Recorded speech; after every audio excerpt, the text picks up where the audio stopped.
का कोई आफताब है, वो किसी एक लड़की के साथ रहता था बगैर शादी करे।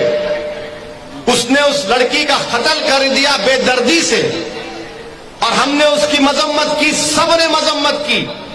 मगर आसाम के चीफ मिनिस्टर गुजरात को आकर कहती है ये लव जिहाद का मसला है।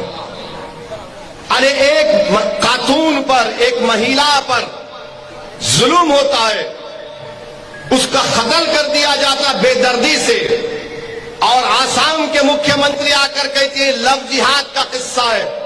ये कहां से इसमें जिहाद आ गया? आसाम के मुख्यमंत्री, क्या आप दिन रात खाली जिहाद आपके आंख और दिमाग में घूमता है?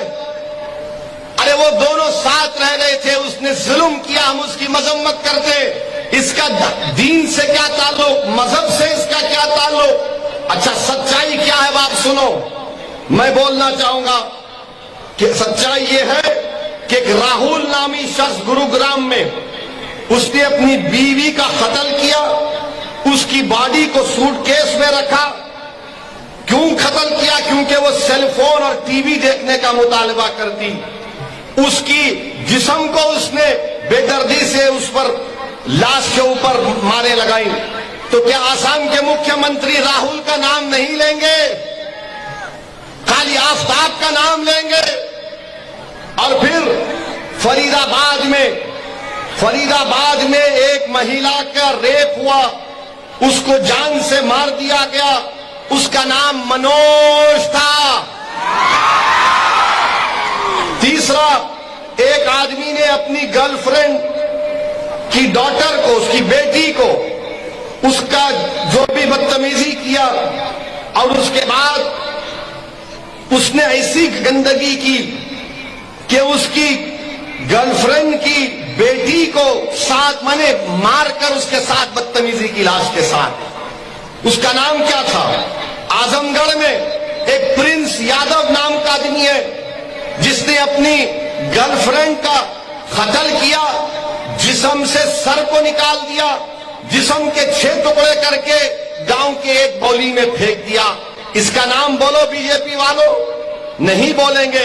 ऐसे कितने किस्से यहां पर हैं? हाँ, आते हैं। ऐसे कितने किस्से यहां पर हैं? अच्छा, फिर एक मुन्ना शर्मा है बिहार के, बीवी को इसलिए कत्ल किया क्योंकि बीवी ने मसाज करने से इनकार कर दिया। एक बबलू अमित गंभीर है, 11 साल की बच्ची को गाजियाबाद में मार दिया। इनका नाम बोलो, नहीं बोलेंगे।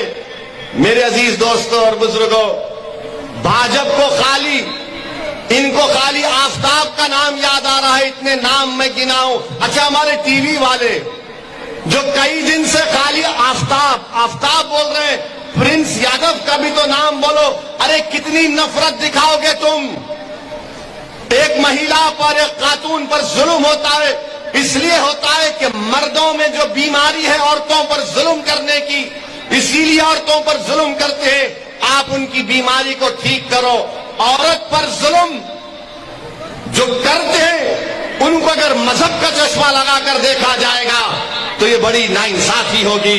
तो आसाम के मुख्यमंत्री से मेरा सवाल है, गुजरात के मुख्यमंत्री से मेरा सवाल है, भारत के प्रधानमंत्री से मेरा सवाल है, बताओ बिल्किस बानो का क्या मजहब था?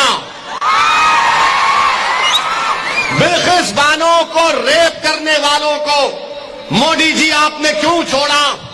बिल्किस बानो 6 महीने की प्रेग्नेंट थी, मोदी जी आपने उन जालिमों को क्यों छोड़ा? बिल्किस बानो की 3 साल की बेटी का कत्ल किया मां के सामने, भारत के प्रधानमंत्री बोलो तुमने क्यों छोड़ा?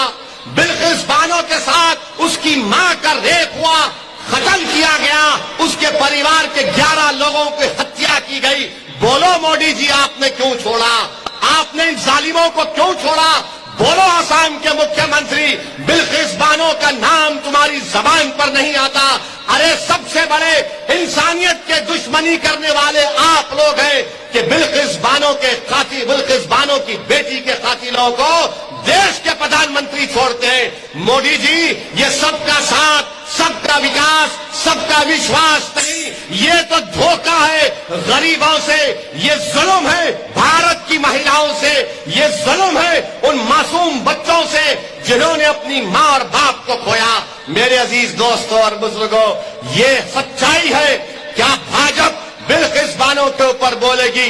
नहीं बोलेगी। और आज जो गोधरा से भाजपा का उम्मीदवार है वो बिल्किस बानो के रेप करने वालों को मैं आपके सामने कह रहा हूं, तस्वुर की दुनिया में लेकर जा रहा हूं। थोड़ी देर के लिए सोचो कि बिल्किस तुम्हारी बहन थी, बिल्किस तुम्हारी बेटी थी, बिल्किस तुम्हारी रिश्तेदार थी, बिल्किस तुम्हारी भतीजी या भांजी थी, 6 महीने की प्रेग्नेंट थी, उसका रेप किए, 3 साल की बेटी का कत्ल किए, उसकी मां का रेप किए।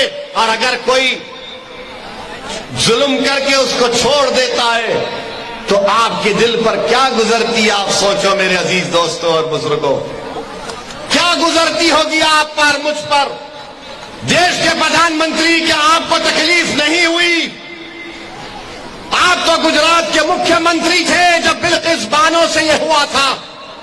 हम तो समझ रहे थे कि आप शायद बदल गए हैं, मगर आप नहीं बदले, आप वही हैं और वही रहेंगे, हम जानते हैं।